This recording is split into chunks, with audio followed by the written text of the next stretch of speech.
I've always wanted, I guess I'll never have. I'll be working for somebody else until I'm in my grave. I'll be dreaming of a life of ease and mountains, oh, mountains of thanks.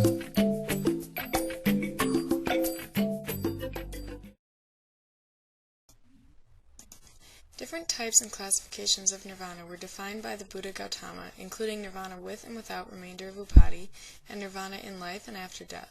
In the Pali Canon, the Buddha Gautama also describes three types of Buddhahoods: Pratyeka Buddhas, Sravaka Buddhas, and Samyaksam Buddhas, and each attains nirvana differently.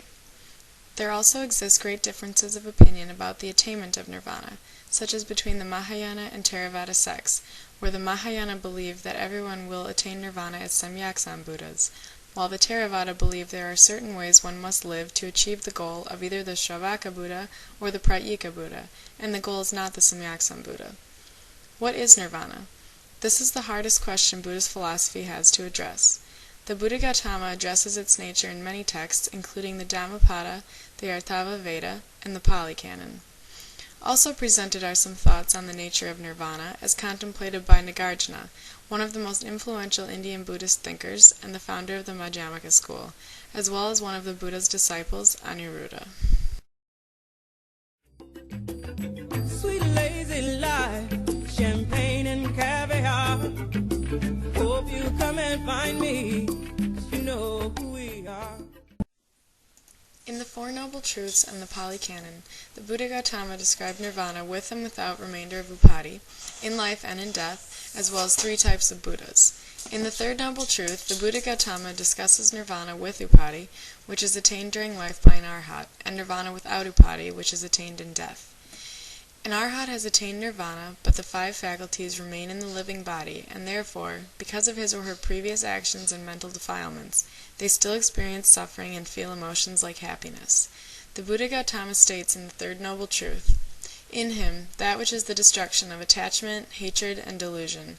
This is called, monks, the element of nibbana with remainder of upati." This element is in the visible world, and author Peter Harvey states it is the destruction of the craving for becoming, or of desire, attachment, delight, and craving, for any of the personality factors. Nirvana with upati is also referred to as residual nirvana, because the live body is the residue of the aggregates of suffering caused by one's previous actions and mental defilements. Nirvana without upati is attained in death and cannot be attained in life, because the living body and its inherent aggregates of suffering. Again, according to Peter Harvey, this nirvana belongs to the future, wherein becoming stops altogether, comes from the breakup of the personality factors which are grasped at. The Buddha Gautama states further in the Third Noble Truth, "Here itself, monks, all that is experienced with no delight for him will become cool. This is called, monks, the element of nibbana without remainder of upati." Nirvana without upati is also referred to as non-residual nirvana, because you have left the body that inherently housed the aggregates of suffering. There are also different nirvanas during life and after death. Nirvana in life is the complete extinction of defilements. Arhats are people who have completely destroyed greed, hatred, and delusion, and have attained complete nirvana. According to the Pali Canon, arhats are not experiencing nirvana all the time. They can experience nirvana during life whenever they wish, once they have experienced it once.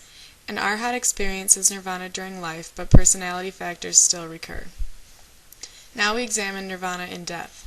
In the sense of this being the non-residual nirvana, the arhat now abides in a mental body.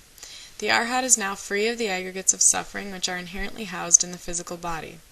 Nirvana in death is the complete extinction of the personality factors, and so is beyond their recurrence.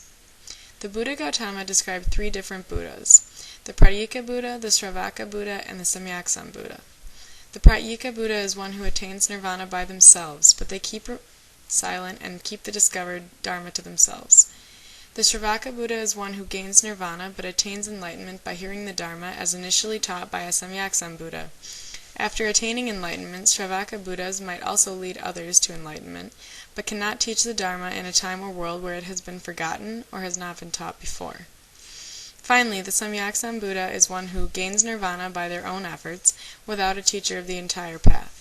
They may then lead others to enlightenment by teaching the dharma in a time or world where it has been forgotten or has not been taught before.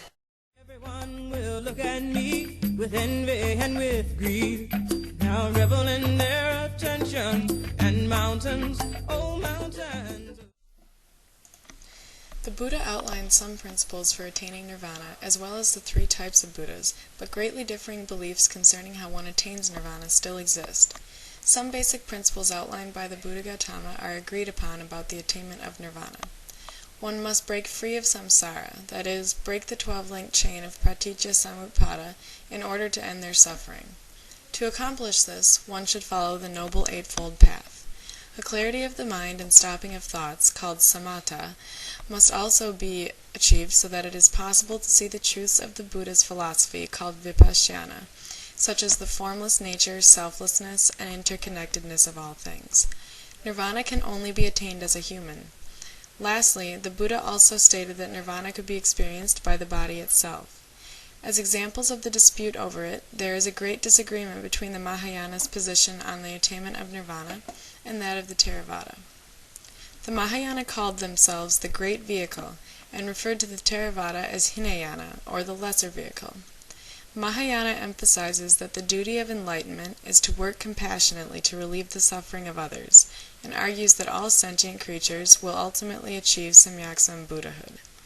The Hinayana believe, on the other hand, that the goal in life is to achieve nirvana through strictly following the Vinaya and the Noble Eightfold Path as a Pratyeka Buddha or a Sravaka Buddha, but not as a Samyaksam Buddha.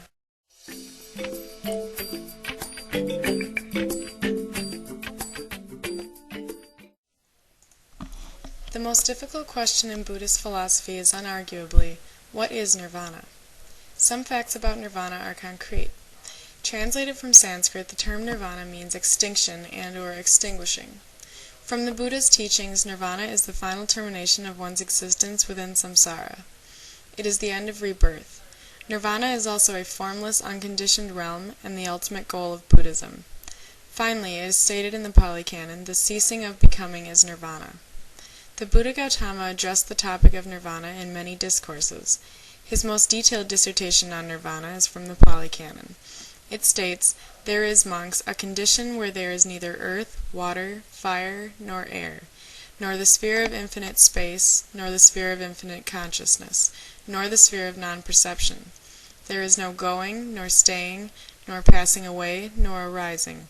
An unborn, a not become, a not made, a not compounded." This description is a long series of negations addressing the problem of describing nirvana in terms we are familiar with. We have no adequate words to describe it, because we have never experienced anything like it. On the unconditioned quality of deathlessness, the Buddha Gautama states, "This is peace, this is exquisite. The resolution of all mental processes, the realignment of all the paraphernalia of becoming, the end of craving, dispassion, stopping, unbinding." In another sutra, the Buddha Gautama states, "In the state of nirvana, phenomenon have no existence. Whatever phenomenon do not exist there, they never exist anywhere. Those who have concepts such as existence or non-existence, and who act in such a way, will never be alleviated from suffering." This statement addressed the need to let go of one's perceptions of form and definite distinctions between states as well as objects in order to break free of samsara. Finally, in the discourse on the snake simile, the Buddha Gautama states, "As I am not and I do not teach, therefore these worthy recluses and Brahmins misrepresent me untruly, vainly, falsely, and not in accordance with fact when they say, 'A nihilist is the ascetic Gautama.'" This discourse addressed the claim by people of other religions that the goal of Buddhism is nihilistic, when in fact nirvana is neither nothing nor something, and therefore inherently cannot be nihilistic. Several important Buddhist philosophers also attempted to explain nirvana.